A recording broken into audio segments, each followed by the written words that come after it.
ఢిల్లీని ఇప్పటికీ 9 మంది ముఖ్యమంత్రులు పరిపాలించగా, వీరిలో ఢిల్లీకి రేఖా గుప్తా 4వ మహిళా ముఖ్యమంత్రిగా ప్రమాణ స్వీకారం చేశారు.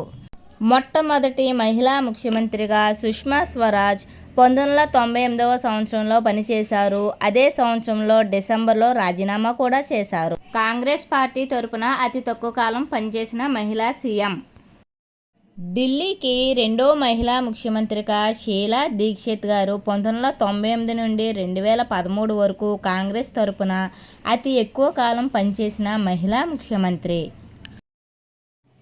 మన అందరికీ అతిశీగా పరిచయమైన అతిశీ మార్లెనా సింగ్ ఆప్ పార్టీ తరపున అరవింద్ కేజ్రీవాల్ స్థానంలో ఢిల్లీకి 3వ మహిళా ముఖ్యమంత్రిగా పనిచేశారు.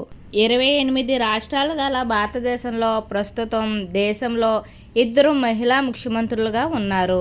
వారు వెస్ట్ బెంగాల్ సీఎం మమతా బెనర్జీ గారు, ఢిల్లీ సీఎం రేఖా గుప్తా గారు.